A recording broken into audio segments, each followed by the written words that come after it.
Fala pessoal, bem-vindo ao aula número 98 de C aqui do canal de Aluno para Aluno. Continuando aqui a nossa série sobre alocação dinâmica, a gente vai falar sobre a função calloc. Então agora nessa aula a gente vai falar sobre a função calloc, a gente já viu a função malloc, a função free, a gente viu o operador sizeOf e agora a gente vai ver malloc. Como sempre é bom dizer aqui, se você caiu nesse vídeo aqui procurando sobre alocação dinâmica, não deixe de iniciar no 3 vídeos anteriores, quando a gente iniciou essa série aqui, porque pode ter algum vocabulário, alguns conceitos que vão ser necessários para poder seguir esse vídeo aqui. Beleza, então vamos lá, sem mais enrolação. A maneira mais fácil de explicar calloc é retomando o que a gente viu na aula anterior. Então a gente tem aqui um pequeno programinha aqui que está utilizando malloc. Então olha só, nessa linha nós declaramos nosso ponteiro, chamamos aqui a função malloc para alocar um bloco de memórias desse tamanho aqui. Então a gente utilizou o operador sizeOf para especificar o tamanho do bloco de memória que a gente quer alocar. Demos aqui o nosso casting, porque malloc retorna para a gente um ponteiro do tipo void, um ponteiro genérico. Então a gente dá esse casting aqui para ser do mesmo tipo do ponteiro que a gente declarou. E aqui a gente está dando um print no valor que está contido na memória que o ponteiro P está apontando. Então se eu der até um executar, olha só que esse valor muito louco aqui aparece para a gente. Nós não definimos esse valor, mas por que apareceu isso aqui? Porque nós vimos na aula anterior que malloc não lida com a sujeira, ele simplesmente aloca aquela memória para a gente. Se tiver sujeira naquela memória, aquela sujeira continua lá, malloc não limpa aquilo para a gente. A representação desse programa aqui nessa nossa memória RAM aqui que a gente está utilizando desde o início da série aqui, o que seria? Então a gente teria a declaração do ponteiro P, o sistema operacional ia ver um espaço de memória que não esteja alocado para o nosso ponteiro P, que no caso aqui do meu sistema seriam 8 bytes, então a gente tem 8 bytes aqui para o meu ponteiro P. Utilizando a função malloc, a gente pede para o sistema operacional alocar o espaço suficiente para uma variável do tipo inteiro.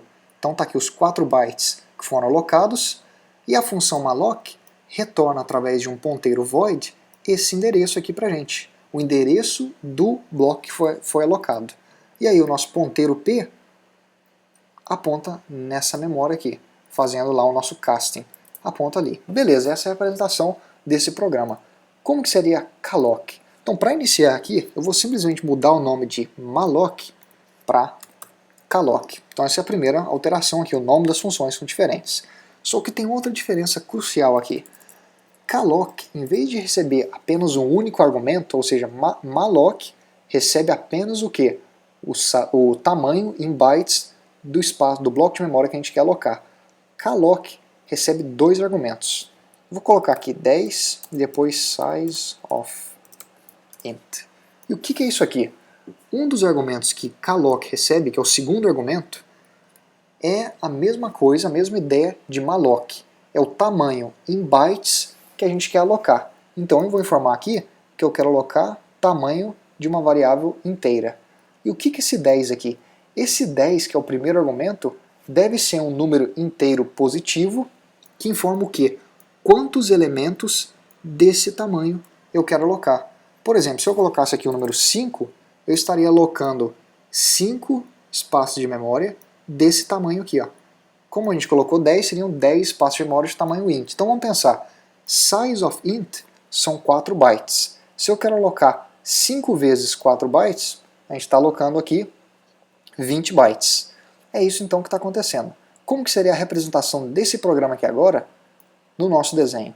O que ia mudar seria o quê? Em vez de ser apenas 4 bytes, a gente ia ter que alocar 20 bytes aqui. Então vamos supor que isso aqui sejam 20 bytes.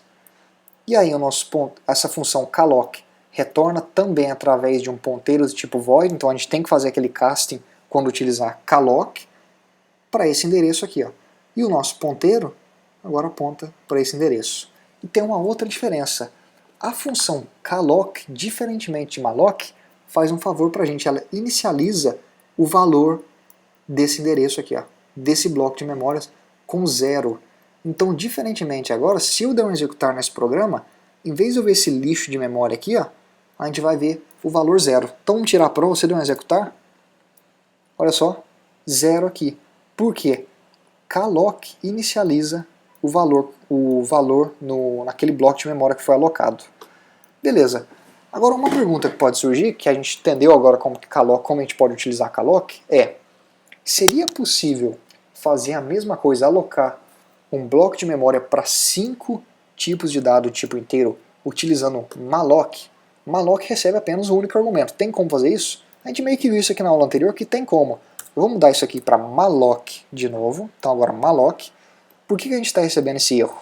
Porque aqui entre parênteses a gente está informando 2 argumentos. Não pode, eu estou informando o argumento 5 e o argumento do tamanho em bytes que a gente quer alocar. A gente poderia fazer isso aqui, ó, 5 multiplicado por isso aqui. É a mesma coisa. Nesse caso aqui, as duas funções estariam alocando a mesma quantidade de bytes, ou seja, eu estou falando que eu quero alocar 5 multiplicado pelo tamanho de uma int. São 20 bytes da mesma maneira.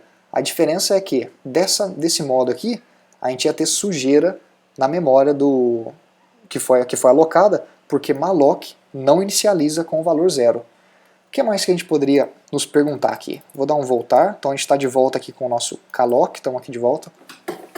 Como que eu posso fazer para alterar o valor do primeiro membro aqui? Ó? Então vamos supor que nessa memória que foi alocada aqui, ó, se a gente alocou memória para 5 valores de tipo inteiro, é como se nesse espaço aqui ó, a gente tivesse 5 divisões aqui. 1, 2, 3, 4, 5. Você ficou meio porco essa divisão aqui, mas seria aqui ó, os 4 bytes para cada um dos nossos elementos inteiros aqui. Ó.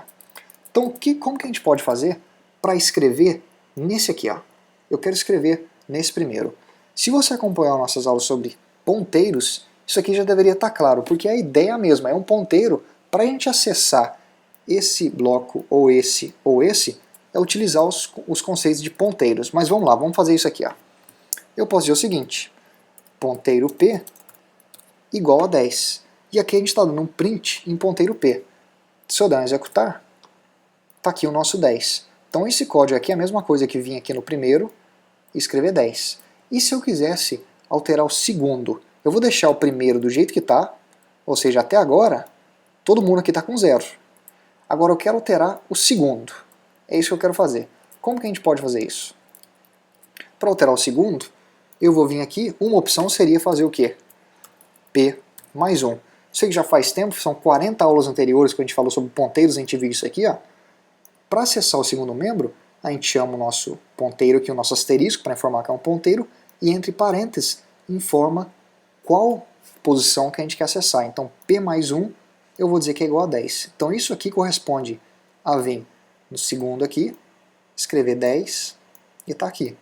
Então se eu executar dessa maneira, esse print aqui está dando um print no asterisco P, que é quem? Que é esse aqui. Ó. Então se eu der um executar dessa maneira, eu deveria ver o valor 0 aqui. Ó. Valor 0. Agora se eu der um print e alterar isso aqui também para P mais 1, agora a gente está dando um print no valor do segundo membro, que é 10. Então vou dar um executar para tirar a prova. Está aqui o nosso 10. Correto. O que mais? Uma outra maneira, um ponteiro nada mais é que um vetor. Então a gente pode vir aqui e fazer o seguinte. Eu vou dizer que eu quero dar um print em P1. Também posso fazer isso. Em vez de trabalhar com a lógica de ponteiros utilizando esse asterisco aqui, a gente pode imaginar que esse nosso ponteiro é um vetor e informar ele com os conceitos de vetores. Eu informo P entre chaves, qual elemento, qual posição que eu quero acessar. Então se eu der um print dessa maneira aqui, eu vou receber 10 de novo. Vamos tirar a prova, executei, está aqui o 10. Beleza, vamos fazer aqui um ciclo for, e esse ciclo for vai percorrer o nosso ponteiro P, que alocou 5 elementos do tamanho inteiro. Então vamos criar aqui uma variável genérica i, vamos criar aqui um ciclo for, i é igual a 0, enquanto i for menor que 10, mais i, e aqui a gente vai dar um printf bem interessante. Eu vou dizer o seguinte aqui, endereço de p%i é igual a %p.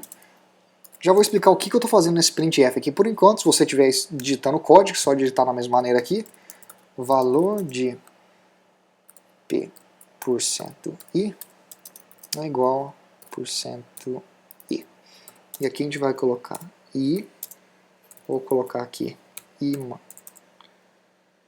p mais i, que aqui eu vou colocar I, e aqui eu vou colocar P mais I asterisco. Então o que a gente fez aqui? Eu imagino que deve estar um pouco confuso. Pular uma linha aqui. Vamos executar esse programa e ver o que vai ser o nosso output. Então vou executar. O que a gente está fazendo aqui? Ó? Esse printf aqui está dizendo o seguinte: o endereço de memória, endereço de P na posição I, então na primeira vez que o ciclo for executado, a nossa variável I tem um valor de 0, então a gente vai ver a mensagem. Endereço de P0, quem que é P0? Seria aqui, ó, P0. Por que eu coloquei esse aqui? Na verdade é 5, né? Isso aqui é 5, coloquei 10 por algum motivo que eu não sei, tá aqui. Então na primeira execução do ciclo, a gente vai ver endereço de P0, P0 seria esse camarada aqui, ó. Qual que vai ser? Esse aqui é o endereço de memória. Olha só, esse bloco aqui, ó, que no caso aqui no meu desenho está sendo representado pelo endereço 123474, na verdade, na memória RAM física aqui no meu computador, esse aqui é o endereço de memória. Aí eu utilizei esse operador que é o %P para dar um print no endereço de memória. Como que a gente está chamando esse endereço de memória? Aqui, ó, P mais 1. Sem utilizar o asterisco, a gente está acessando aqui o endereço de memória. E se eu não quisesse seguir essa linha de raciocínio, se eu quisesse trabalhar, é mais fácil para mim trabalhar com vetores. A gente poderia fazer isso aqui, ó, o endereço de memória de P na posição I. Isso aqui, ó, é exatamente o que estava anterior, só que escrito de uma maneira diversa. Se eu der um executar, olha só, a gente recebe o mesmo resultado aqui, é só um modo diferente de escrever aqui. Então, endereço de memória, ponteiro P do vetor P na posição I. Aí depois a gente vê, e o valor de P0 é igual a 0. E por que está igual a 0? Porque a gente utilizou calloc. Calloc veio aqui escrever o 0 para a gente nessas posições, então a gente está vendo esse 0 aqui. Para acessar o valor contido naquele endereço de memória, eu utilizei o asterisco e entre parênteses aqui eu coloquei o P mais I. Então na primeira execução do ciclo, I tem um valor de 0, então a gente está acessando o primeiro membro. Na segunda execução do ciclo, I tem um valor de 1, a gente está acessando o segundo membro, e por aí vai. O que mais? A gente poderia fazer isso aqui para malloc? Poderia fazer. A única diferença seria o quê? Que em vez desses valores aqui serem inicializados com 0, pode ser que tenha algum lixo lá de memória. Então a função malloc nunca vai inicializar para a gente automaticamente aqueles valores, vai ter lixo de memória lá.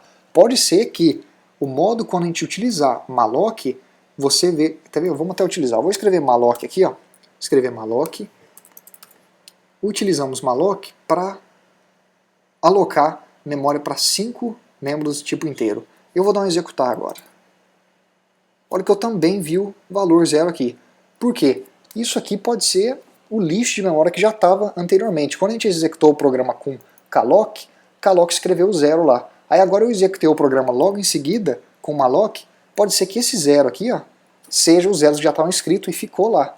Mas isso aqui não é garantido. É importante lembrar que malloc não faz o trabalho de inicializar os valores para a gente. Então beleza, nessa aula a gente aprendeu calloc, revisamos aí muita coisa de malloc, aprendemos como percorrer esse nosso esse bloco de memória que foi alocado, que na verdade é a mesma coisa de ponteiros. A gente deu uma revisada aqui só para garantir que a gente está alinhado na ideia aqui, mas se você conhece a parte de ponteiros e não esqueceu ainda, isso aqui é a mesma ideia de ponteiros, ou você pode trabalhar também como? Imaginando que esse ponteiro seja um vetor. É possível fazer isso também. Provavelmente eu vou estar sempre utilizando essa ideia aqui que é melhor, mas você pode fazer dessa maneira aqui. Então na próxima aula a gente vai falar agora sobre a última função que a gente tem que ver, que é a função realloc, e aí finalmente a gente vai fazer uns 2 ou 3 programas úteis, onde a gente vai realmente utilizar esses conceitos para fazer uma coisa mais útil. Você vai ver que é bem interessante o que a gente vai poder fazer. Então beleza, te vejo na próxima aula. Se você curtiu esse vídeo aqui, não deixe de apertar no botão curtir. Se você achou essa aula um pouco difícil, está mais difícil de acompanhar, imagino que é um assunto um pouco mais pesante para quem está vendo pela primeira vez a alocação dinâmica, pode deixar um comentário aqui para eu poder ajustar o vídeo de acordo. E nos vemos na próxima aula com mais alocação dinâmica. Até mais!